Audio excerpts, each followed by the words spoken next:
Welcome to another edition of Bring in the Closers. Ryan Ray alongside my trusty sidekick, apprentice, I think is how it was used the other day, Ben Samuels. Ouch. Ben, how's it going?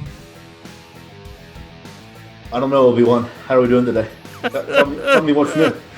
What are we getting in today? I don't know. I didn't do any prep for this podcast. It will show here in a minute, but it is lovely. I'm getting ready to get this show done, and then I'm on the road to Houston. First trip of the year. I am fired up, ready to close some deals. I hadn't closed a deal in like 6 years, so 2020 is the year. I feel it. I feel it in my bones, deep in my bones. It's the Chinese year of the what? I think it's the rat this year. Can it be the year of the deal? Rats have ways of getting things done. They're very efficient and effective, actually. If you're being honest, you said, hey, what's the hardest thing to stop? It'd be like a roach, a rat, maybe a spider. So I'm in good company with the year of the rat. I like that. Like a goose, cut its head off. It's done, right? Rat, no. It's hard to get a rat. So, yeah, unless you're a mafia. If it's a mafia connection, I wouldn't go with rat. And just to be clear about, let's talk about like biology for a second. So if you cut the head off of a duck, it's dead. But if you cut the head of a rat, it still is like alive and running around. Yeah, I was saying it's easier to grab the goose and cut the head off, the duck or whatever. The rat, you just he's nimble, he's quick, he's listen, don't let the facts, man. Come on. You know what? I was good. Now I'm done. So where do you want to go from here? Oh, nice to see. Is this like the east wing of your mansion, or like, did you have one of your servants put up that nice 57-inch flat screen 4K with HK option TV, or what's going on? This is the northeastern corner of a 200 square foot room that I film from the other corner of most of the time. But don't let the facts. So just so you know, I have I think you probably do as well. I've got a Zoom conference subscription or whatever, and so they give me a personal meeting for that. My password to that is, well, I can't say it on air, but it involves don't let the facts. It's funny, little inside baseball here for the listeners. Ben has so many computers that when he was trying to log on, it didn't log on as Ben Samuels because this computer didn't have the credentials. And I get it, you got like 16 laptops laying around. It's hard to keep up with them all. So, anywho, Ben, let's get into it. Where are we starting at 2020 at? I feel like you have some. I feel like you didn't get to experience Festivus, so you're going to want to take it out on me. But wherever you want to go. Whew, that's loaded. I'm looking forward to getting this year started. It's been a couple of weeks into the year. Have a couple of deals that came across my plate actually today that I've been looking at in the mineral space, and so that's actually a pretty positive sign for me. I mean, I'm hoping that if I start to see more and more mineral deals coming across the plate at reasonable numbers in good areas, that's certainly a good sign for the rest of the market. It can be a good indicator. Going to be in Houston for the first 2 weeks of February. There's NAPE, and then there's a Produced Water Society conference, a couple other things going on. And so if you're listening to the podcast and if you're in Houston and you want to get together, whether or not you're based in Houston or you're just going to be in town over those couple of weeks, give me a shout. We'd love to circle up and see what we can get into. Are you going to bring them value, or just buy coffee, or what's going to be your contribution to them meeting with you? I promise if we meet in Houston, I won't bring Ryan. Okay, fair enough. I asked for that one. Yeah, 2020, man, it's exciting. A lot of interesting stuff going on behind the scenes, and it's one of those things. I'm curious how you deal with this because, as you know, right now, a couple of different things that I'm working on. It's like, okay, this is exciting. But how do you deal with personally, like when you're working on, a couple things and you can't do anything? There's just literally nothing you can do. So you can't call anyone. Everything is in someone else's hands, and they just have to decide to act, move forward. Do you find yourself going and starting on a new venture to kind of keep while you're waiting on something to happen, or do you try to find unique ways to pressure someone to kind of get them off center? This isn't a long period of time. It's just just you talk to someone on Tuesday and they're going to be out of town for a couple of weeks. So just normal course of business. It's not like someone's stuck on center. You're just kind of sitting waiting for normal good reasons. How do you handle that? Because I get kind of anxious. Yeah, I mean, I think it's kind of a little bit of a dance, and I think that you and I approach this very, very differently. So I think it's a good topic. In my opinion, when the ball's in my court, I try to act quickly and I try to act efficiently. But at the same time, there are times where things need to kind of gestate, and I may need to take some time to think through some things or talk to some external partners that may not be part of the deal, but I need to do as kind of my due diligence process. And the reason I started out that way and kind of opened up the answer that way is because what I've noticed in my years of doing this is that every single person outside of just, okay, so I've asked you to do something and how quickly are you going to do the task, every single person that I talk to and every single company has a different expectation and a different standing operating procedure on how they work through deals and how they operate and how quickly they do things. And so I mean, as an example, I was working with a group who I've been connected with. This was a couple months back, and I was working with this group. Had an initial conversation, and the guy was pretty aggressive off from first blush. But we had a good conversation. Set some expectations in terms of kind of what we were expecting to get done, but we didn't address timeline. And we had a conversation on a Thursday, and then on a Monday, it was clear that the client had expected me to have completed probably, I don't know, 20 or 30 hours of work between that Thursday call and Monday. And when I told him that it was probably going to take another a week and a half or so until I could get the team to get that work done, the response was basically, no, this was supposed to have been done already. And so number one, something that you and I have talked about a number of times, I clearly didn't set the expectation correctly across the board. Hit some things, but didn't do it all. In answer to your question specifically, in that case, the reason that the urgency was there is that they actually had a client meeting, or sorry, they had a pitch meeting with an investor that Wednesday that he had neglected to tell me about, but that they needed the information for that meeting, and so there was some urgency. And again, the reason I'm saying all of this is because there's no right answer. And I know I've said that a number of times when you've asked me questions on here, but realistically, if you're looking to, you just need to figure out how many deals can you do at once. How many you and I between Ryan, you and I have a different bandwidth for how many deals you and I can do at one time. What's the appetite for for the sales cycle, right?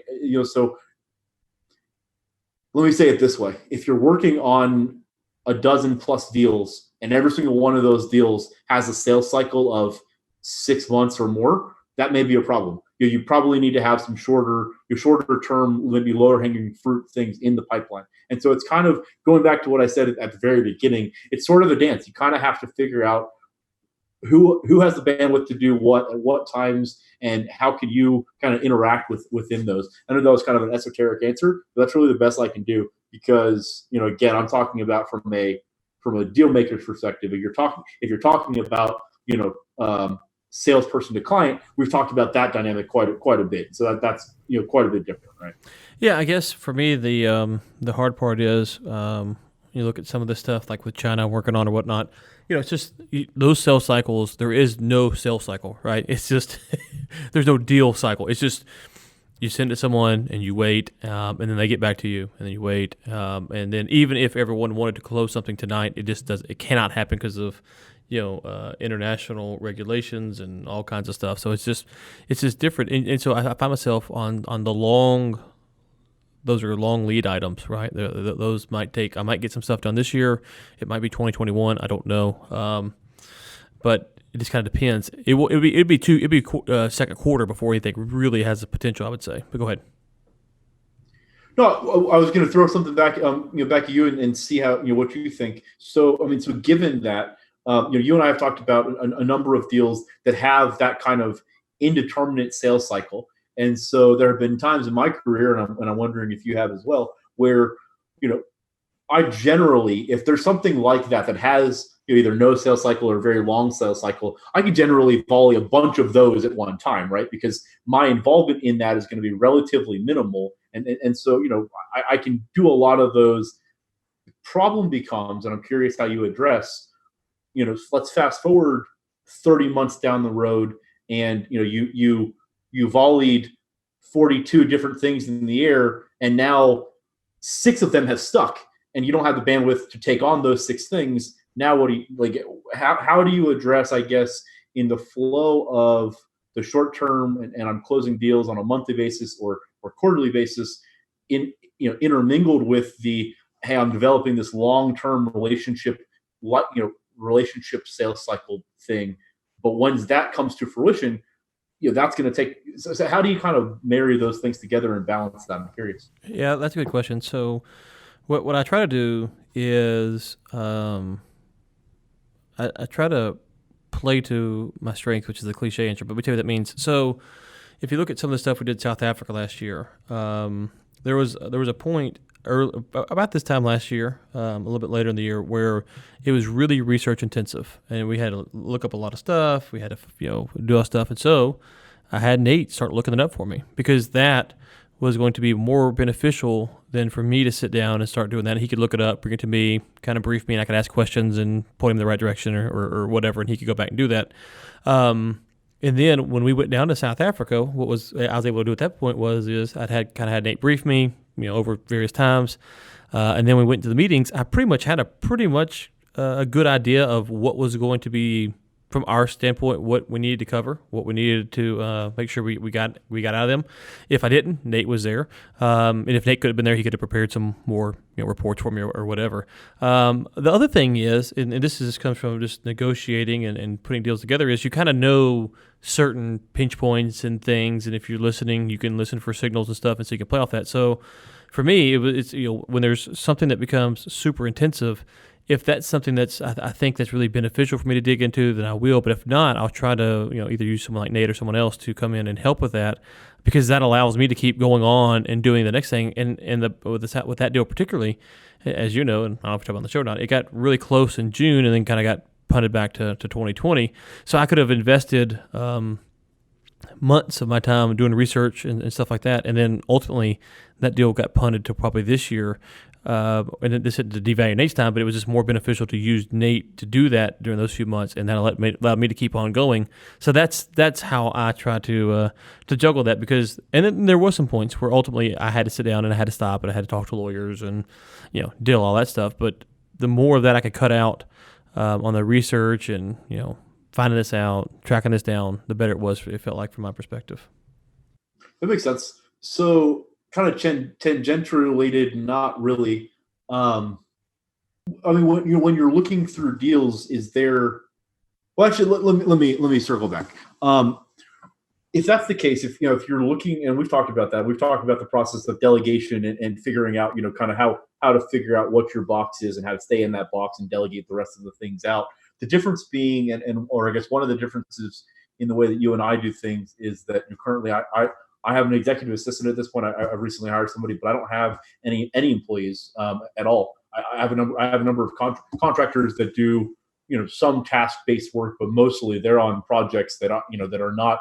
So it's not as though I have a number of people that are all at my beck and call for hours a day of, hey, go do this. One of the reasons that I have done my business that way, it's not it's a purposeful decision. Obviously, one of the main reasons is because, and it's really comes down to two things. Number one, I think it's a control thing. I like to have quality control over everything that comes in and out of my office, and the only way to do that, obviously, is to do the work myself, or to have that that intimate control. The other piece of that is that from an income level, I'm happy. I do plenty, and so when I look at my day to day, I love what I do on a day to day basis right now. I really enjoy what I do. I'm really fortunate that I get to wake up every day and do something that I'm not only good at, but I really do genuinely enjoy.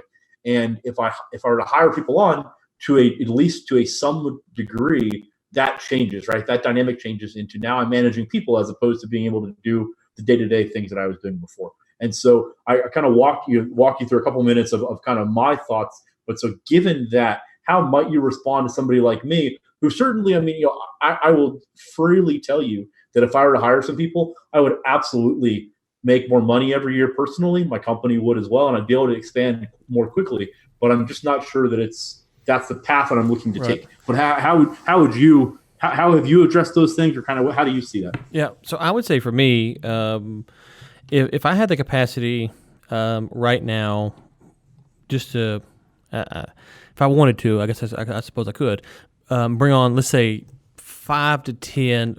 I don't know if it would be 5 to 10. Let's say 3 to 5 research assistants. Okay, 3 to 5 research assistants that could do the various type of research that I'm looking for. It's financial modeling, various types of research, and then put that into reports and graphs.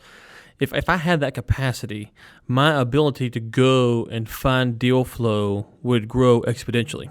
So, for instance, if let's say I wanted to invest in single family real estate.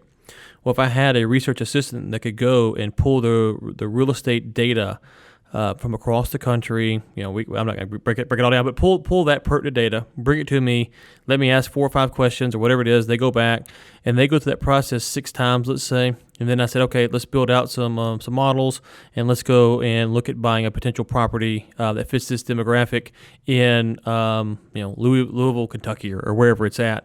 That whole process can be ran with the way that I want it to be run, looking for the results I'm looking for, and they're doing that while someone else is over here going, okay, let's look at, I don't know, I think of something else off the top of my head, but we're wanting to go buy something else, and so having that type of, because those are very simple things that you can sit there and say, well, yeah, of course, but there's other things that I'm interested in that aren't as simple, that it takes a long time to kind of sift through that information and work through it. So having people that can do that kind of stuff for me then allows me to go do what I think I'm good at. But go ahead. So that's great. I'm curious though, because I'm talking, when I said what I said, I was talking about actually the other side of the sales cycle. So the research and the due diligence, yeah, that can be done. And I have people that do those things. I'm talking about more talking to stakeholders and talking to people through deals and talking to clients or customers or asset owners, how to kind of duplicate effort on the outreach side, not the data aggregation side. Mm-hmm. Yeah. So that's tough because, not everyone's going to talk to the customer like you are. So way back when, I can kind of tell you my evolution through this, and you can kind of make fun of me. I'm sure you will. But there was a point in time many moons ago when I was the only one that did the project management and the business development. So there was no salespeople and no project managers. It was me. And at that time, I had a policy that every email I had to be copied on, so I could see what was being said, who was it being said to, and all that. And it was really, and you might go micromanager, and you'll hear the extreme where we're at today. But you'll at the time, because I didn't know who was going to say something, and I was interfacing with the clients, but they may have to send something to a client because of various reasons. But so I had to make sure that what was being sent to the client wasn't going against what I was on the phone telling them 15 minutes ago, right? Through that process, we brought in project managers, we brought in salespeople, and those people I interact with, on a more regular basis, and so I could kind of influence the things. And there's a couple core principles that really, when I'm dealing with, whether it's a project manager or someone like Nate or someone that I'm trying to bestow upon them with a client, there's just a couple core principles that I want them to understand. If they understand those core principles and they can live within those, generally speaking, they're going to answer questions the way, they wouldn't say in the way I would, but in the spirit of what I would. And so if I can communicate that, usually I find I don't have to worry about a lot else because they understand what's going to happen. And if they don't do that, they will end up not wanting to work with me because it doesn't, right? Because it's just not going to work. It's just not going to work because that's kind of how I think about things. Now, obviously, the more people we bring in, the harder it is to do all that. But, now I don't, the only emails I see is emails that, if it's a client that I'm working directly on with. So, like if it's a client that, Josh and I go and meet with, and I say, hey, keep me up to speed on all this in case I talk to the client separately or whatever, I need to know what's being said. But outside that, I don't, you talk to whoever you want to, whenever you want to. But kind of building that ethos with the project managers or the people you're dealing with is important. And I'll kind of give you the rules if you want them. I don't know if you want them or not. I'll kind of give you the rules. So really, there's a couple of rules. One, and I say it, I have to clarify it because you'll understand why. One is CYA, and I don't mean that in the sense of cover yourself, so like the shady way, but do things in a way that you're not going to get sued, right? Do things that are done the right way. You've documented things. You've done it in the truest sense to make sure that you've done the best you can do to make sure that you've protected your company, because we're not doing fraudulent work. And so since we're not doing fraudulent work, let's do work that's really good. And if you do that, then you do things in a very good way. The second thing is do the same thing for your client. So if your client's going to do something that might get them sued, you call them up. Or they're going to do something that might lose them a bunch of money, you call them up. You say, hey, Mr. Samuels, or however you dress with them, Ben, whatever it is. Hey, listen, just so you know, I saw this. Just make sure you're aware of it. And then the client might say, yes, I'm aware of it. I don't care. I'm going to do it. Okay, well, that's the client's prerogative at that point. And that's the third thing. And I used to make this analogy. If you think about building a pipeline, you get from point A to point B, which is kind of a linear line, right? I used to joke around that if the client wants to build a pipe in a circle, there's a big, nice, coiled up circle, then we'll go out there and build a pipe in a circle. And the point is ultimately, once you advise the client on what you think's best, then you go execute on their wishes. Again, as long as you're not going to get sued, you're not breaking any laws, stuff like that. If you kind of live within those three rules, and you can modify it depending on what you're doing, you'll be okay. And the only caveat to that, or addition to that, is I always tell my guys is if a client calls and wants to talk to you about the price of McDonald's, we don't trade stock prices, but talk to them about the stock price of McDonald's, because if they're calling you, they're talking to you, they're interested in what you guys say about something, you're building rapport, and you're getting to a spot to where they like you and trust you. They don't have to like Ryan Ray and trust Ryan Ray necessarily, but they do have to like Bob or Sally or whoever it is. And if they're calling and talk about the sports game, you should be honored. They're talking to you instead of someone else. And so those kind of the four high-level thoughts I try to articulate to people I deal with inside my company. If they can live within those, how Nate's going to talk to someone is going to be a little bit more formal probably than I would, but how another project manager is going to be different than Nate. But as long as they kind of live within that framework, everything's going to be okay. Makes sense. You cut out there. Go ahead. Say what you said again. Oh no, I was just gonna say. I think at the end of the day, I mean the mentality of what we're talking about is kind of the same things, right? It's communication style and making sure that that the face of the company is always what you're trying to emulate, right? That doesn't, but that also that it's not just a facade. That what's happening behind the scenes actually backs up that motto and that whatever that tagline or whatever you have, the mission statement, all that. So, with all that being said, let me ask you this: you beg me routinely to go into business with you. You're Ryan, I need your help. I need your help. I need your help. Please, please, please. And I'm like, I don't know how I could go into business with you without understanding, how two massive egos could work together in one company. So, and you do these things all the time. Like you have 7,000 businesses that you're co-CEO or whatever with. How do you do that? Because that seems to be a bigger risk when you do that than versus having some employee who you could fire for putting something inappropriate out on LinkedIn. So, because if you're co-CEO or co-owner or manager or whatever it is, the risk seems to be actually more substantial than it would be in an employee-employer relationship. Yeah, that's a very fair point, and it absolutely is. And it's a delicate balancing act. I mean, it's not every partnership works. There are people that I think the world of that are fantastic business people, but for whatever reason, partnerships between the two of us just aren't going to work or haven't worked or what have you. Ryan is pointing at himself off air. I'm trying not to acknowledge. But at the end of the day, it's so when they come together, the way they come together is if there's a true there's a number of things. Number one, there has to be a common goal of where we're trying to go. And I don't mean necessarily a tangible, we want to sell, the company in 5 years, or we're trying to, get here in 10 years. But in terms of, what are we doing? How are we going to do it? Who are we going to be doing it with? Those questions kind of need to be answered on the front end, or at least need to have a meeting of the minds and have an understanding.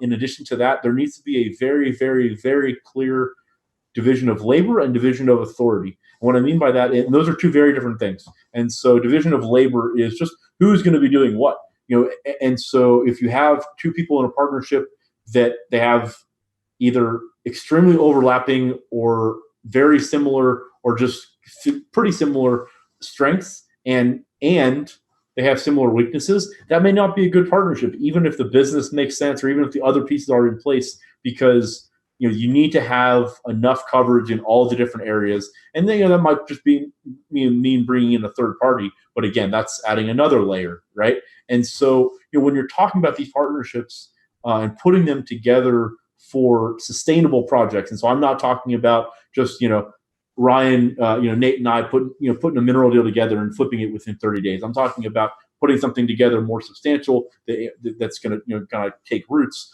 When you're doing something like that, it's really important to have a very clear expectation and understanding. When these are things we've talked about consistently on the podcast already. In addition to that, though, make sure that it's something that in addition, even more so than other times, when you're doing a deal by yourself or separately, I should say, or solely, make sure that if you say you're going to do something, you do it, and if you say you can do something, long term, you do that as well, and you hold up your end of the bargain. Because one of the fatal flaws in partnerships, among many, but one of them can simply be you get into a partnership, you get into the deal, or you get into the business, and then one side is doing a lot more, or holding their end of the bargain up, and the other side isn't. And so one side, number one, has to pull extra weight, but also number two, there starts to be a lot of resentment in that, and that's how those things can be torn apart. And unfortunately, and I know this is a little bit of a long answer, but unfortunately, some of these breakups, they don't just happen in the fledgling little tiny companies that aren't doing much. I mean, you have major, massive companies just get to a point where, or in the startup phase, where it just didn't work, and it gets torn apart, and it's clear because it wasn't set up correctly on the front end, as opposed to anything kind of in the interim. I think you're right. One of the things that I've always found interesting about that, people say, well, find people with complementary skills and stuff, is that's actually, I think, the hardest part is finding the complementary skills. Not that there's not people with complementary skills, but usually, a bunch of really quiet engineers who are very serious and kind of the use a stereotypical engineer. I don't find myself hanging out with a lot of them, not because I dislike them or anything. It's just I'm probably a little loud, obnoxious for what they're looking for, and they're probably a little quiet for what I'm looking for, and so it's kind of hard to almost go through that process and to find maybe those strategic partners, because you're just not naturally around those people, because just personal preference, no good or bad. So how do you overcome that? Or maybe it's just me, no one likes me, and that's just a me problem, which is possible too. Probable. Did you say probable or possible? I said most likely. Okay, there you go. No, I think that's valid. I think at the end of the day, it's something that you have to do with intention, right? These things don't just come together. You don't just fall into. You may fall into a really good deal that makes you a pile of money. People fall, excuse the expression, but ass backwards into piles of money all the time in the A&D and M&A space, right? But they generally don't fall into very mutually beneficial, symbiotic, profitable relationships for long-term businesses. That just doesn't happen. And so I think you have to seek it out. If you're looking for an engineer, maybe hit up the closest society, what is it, SPE, the Society of, I guess that's Petroleum Engineers, but find a society and start going to their luncheons, or start to actively get out there and find who you are trying to attract. I mean, it's a definitional secret, right? If you're trying to attract a geologist for a project, or for a partnership, you need to go find a geologist. They're not just gonna wake up one day and they're gonna be knocking on your door. It's like, hey, I need, can I help you? But the real question I'm trying to figure out is, how do I get people to like me? We don't have time. We're running out of time. You could start a podcast for it. Be Ryan's friend. How to win friends and influence people with Ryan Ray. Oh boy, we'd have 0 listeners in that one. 0. So instead of bringing the closers, it would just be bring on the couch. Yes, I like that. Look at you being Mr. Witty today. And you know what? It's even the same initials other than the O and the I. Don't let the facts. Sure. Yeah. Don't let the facts. It's got some B's and C's in there, so close enough. So I guess one of the things that when I think about that, what you're talking about is there's some deals are hard enough to close when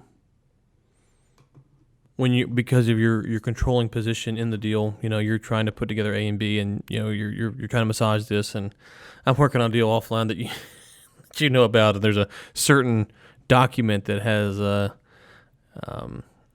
it makes it harder just to get the deal going because of some of the language in the document, and so I'm dealing with that on the front end, and so you look at that and you go, oh man, this is tough, and listen, it's something that one of the potentially things. Go ahead. No, I was gonna say one of the things that I find myself, and I think it's definitely more recently, and I'm trying to decide internally. I'm trying to decide if it's a Q4 2019 reaction or just kind of in general. But I've noticed there have been a number of times in the last few months where I've been looking at a deal, and I think it's actually a couple of times you and I have been looking at this, the deal together, where it becomes obvious at some point that the other side, while they may have said that they're interested in doing a deal or interested in being open-minded, or I should say open book in terms of information and exchange of information and those kind of things, that they're not actually interested in doing that. And so that has turned into one of the biggest red flags for me. When I'm talking to a group, let me rephrase that and volley back to you. When I'm talking to a group that is looking for funding, or they're looking to deploy some new technology, or they're looking for more customers, or they're looking for more outreach or something like that, they're looking for outbound outreach, and or if they're looking to be introduced to a capital partner or something like that. And I guess that's even a better example. If I'm asking questions that should be pretty generic, or at least, if we have an NDA signed, you should have no problem answering that question. If I get kind of cagey responses and like, oh, well, I'm not really sure that we need to talk about that, or oh, let's, something like that, that to me, a lot of time, or I should say recently, has become a red flag even more so than it has been in the past. Because if the group isn't willing to come to the table and have an open, honest conversation with me, how am I supposed to then turn around into my network and put them in front of a capital partner with any confidence that they're not going to do the same thing? And if they do that, number one, they wasted the other partner's time. But number two, it explicitly makes me look bad, right? And so I'm curious. I know I fumbled through that a little bit. No, maybe if you can kind of decipher what I'm talking about. No, I think so, because I have a situation on something I'm working on, and there's an opportunity, and it's a nice upside for this person. I actually haven't asked for anything in return on this particular one, just because it's closing this. There's probably not a lot of financial upside to be gained immediately, and I wanted it to. It would introduce me to a lot of people, so it's kind of the circle thing. It kind of will expand the circle. And so for that alone, I'd be interested in doing it, and I have connections that can make it happen without me probably to put a lot of work into it.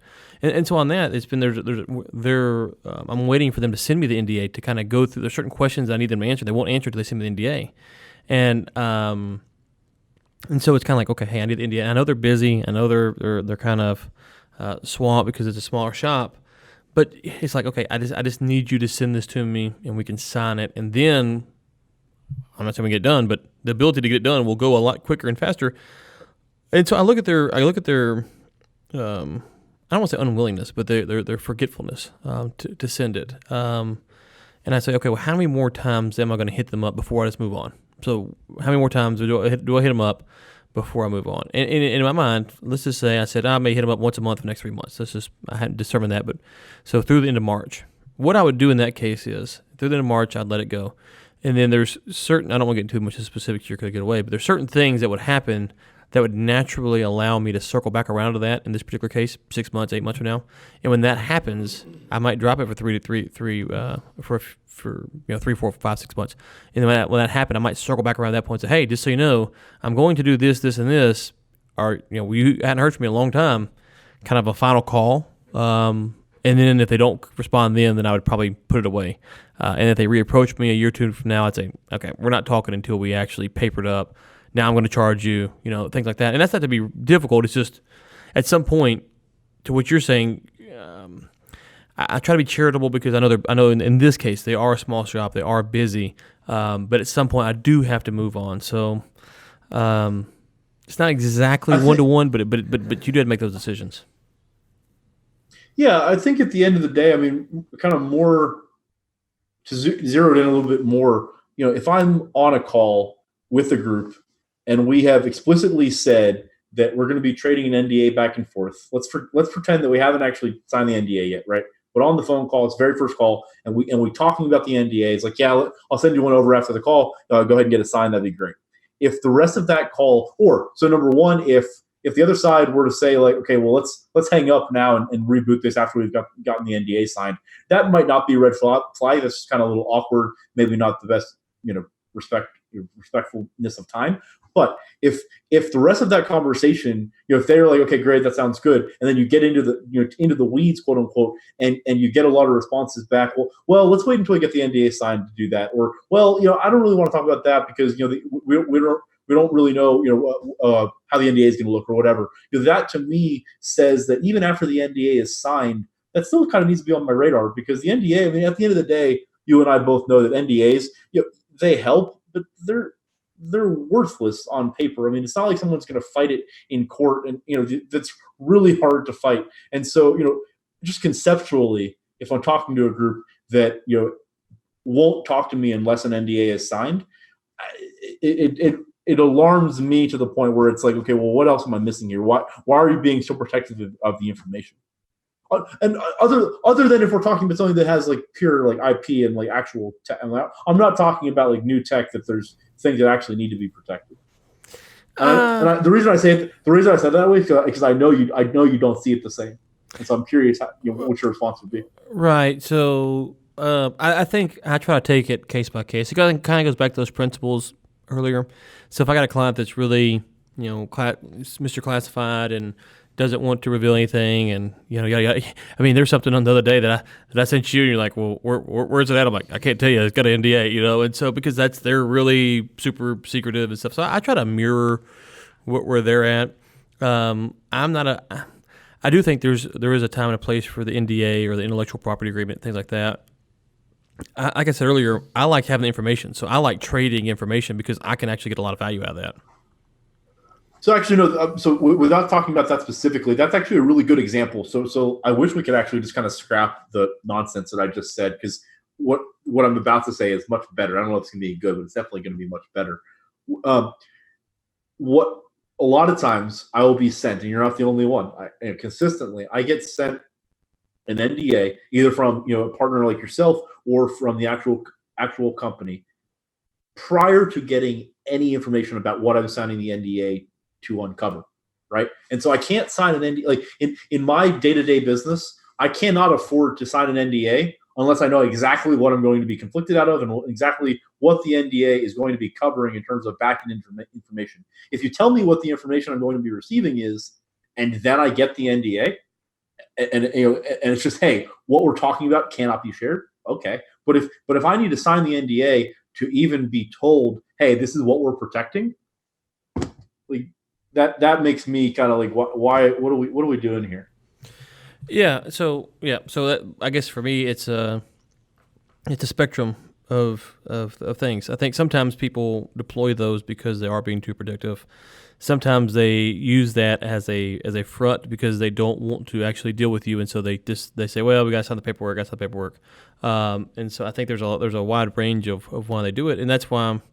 For me, it's a little bit more case by case than you. Now, probably you're getting a lot more random folks calling up and probably are wanting to ping you a little bit more often than I am on these type of deals. But so I can understand why you're a little bit more cynical. But like when we're dealing with some of our more corporate clients, I mean, that's there ain't no way around it. They ain't gonna tell you nothing. But if you're dealing with a smaller group, depending on where their background is, what their experiences are, if they came from a big corporate environment, they may want to button up. Smaller group might be a little bit more looser. Go ahead. Sorry. No, that was great. I guess, and this is the difficulty of doing this podcast kind of in this format, because two things. Number one, it's impossible to generalize about anything, right? And so even when I'm talking about general concepts, I mean, I'm still talking about a very narrow segment of what I'm dealing with, right? And so that, but also in addition to that, it's fundamentally different when you're talking to a publicly traded company or a large company that has either proprietary processes or proprietary drilling schedules or what have you, right? And you're talking about wanting to get glean information from those things, because that's not what I'm talking about. No, I know you're not. No, just for for the listeners, just to clarify, the pieces of information that I'm talking about are what are the things that are, in the Venn diagram. I'm not talking about the private information. I'm talking about the things that are in the middle of what are going to be pertinent to this deal that I don't know, that I need to know to go talk to the people on the other end to put the deal together. And if I get roadblocks from the firm that has that information to be able to get that, like that's the sticking point. Right. And I think to your point, why it's difficult is because it's difficult because when you start working through the issue, you have to nuance it. But the reality is, I was talking somewhere earlier today, and someone committed kind of the basically it wasn't the either or fallacy, but more or less the either or fallacy, which says, either Ben's really smart or he's brain dead. Either or fallacy, something along those lines. And when they committed the fallacy, I kind of gave a little pushback, like, well, no, it could be some other things that are obviously in play here. And so as we think through these issues as people who are in business, we have to be careful because what you're saying, generally speaking, is has a lot of merit. And then when you tease it out, it helps people think through it and go, oh, yeah, okay, well, in this case, that doesn't actually apply. In this case, that doesn't actually apply. Here's a general concept to think about it. So I think it's, if you turn on Fox News or MSNBC in the 3 to 5 minute segments, you kind of get the either or fallacy, the wide sweeping statements, and there's never picking it down and kind of sub-segmenting it to understanding what that actually means. So it does make it tougher, but I actually think it brings more value because then you can go, oh, okay, this is kind of a general concept. If someone's throwing an NDA, how should I think about that? Here's kind of some general things, and then as you work your way through it, it's a lot more mapped out terrain than you might get if you're 3 minute soundbite. Oh, I love talking long-winded about these things, but I just know that like the listeners can't see this, but when I'm talking and I get over about like 90 seconds, I get Nate looking off into the corner. I get Ryan looking at me like, dude, can you stop talking, please? And so I start to okay, well, I should stop talking. 90 hey, man, 90 seconds. You mean 9 seconds? I was being really generous. Okay, thank you for that. You're welcome. I was trying. Don't let the facts. But I mean, if you would like maybe next week, if you just want to ask a question at the beginning, and I'll just talk for an hour. I'm sure I can do that. Oh, we know you could do that. There's no doubt in our mind. We have to do these things to keep you from talking our ears off. Wow. You started this, Ben. Wow. Nate's coming in hot. Shots fired. Wow. Nate's a little... Shots... You figured Nate would be in a good mood because we're all going in the lake. Speaking of which, you are participating in the polar plunge. I think that was part of the deal, is that if me and Josh went in, you were going in as well. So January 31st, 2:30 Central Time, you will be going into the lake, right? If you mean by participating, you mean be in attendance so I can verify that it happened, yes, I will. We don't need you to verify. We have cameras. Do need somebody to hold the camera, though. Oh, yeah. He can't press record. That's why we have to do it. Oh. Matter of fact, I had to press record, so I'll stay out of the water. That's a good point. Absolutely not. You know what, Ryan? How about this? I'll throw you one. If between you, Josh, and Nate, if you can come up with some viably tangible reason, something valuable to get me in the lake, I'll do it. But I have to agree. We have to come up with a consensus. But if we can come up with something that I can. I don't know what. I'll leave you guys to figure it out. But I'm happy to jump in the lake and make it work. I mean, we've got 5-star ratings right now. How about if we get 25 in the next week? What time between now and next Monday? We'll never get 25-star ratings in 7 days. It won't happen. Ben, you're trying to get into the water space, right? You're trying to get into water, right? And that beard could hold at least 6 pounds of water, which would be enough to sort of take care of a well. So there you go. It's an asset investment for you. Ryan, you made the right decision by not putting Nate on sales. That was good. So this records on Monday. So let's just say 25-star reviews. So we got to get them in quick. This comes out on Tuesday. So we got to pound them things. Let's hit 5-star real quick. Ben will be in the lake. You've got his word on it. Ben, anything else before we get out of here today? No, Nate, I'm sorry I talked your ear off today. Hopefully I can do better next week. He won't. Don't lie. Sorry. Starting Too to soon. bleed. Hopefully. Too soon. It's starting to bleed. I said hopefully. Yeah, well, don't the facts. Okay, well, that is it. I like how you omitted the fact I got published in a major China publication. It's okay. Slight tear. It's all right. Yeah. Just highlighted my ear. Whatever. Cool.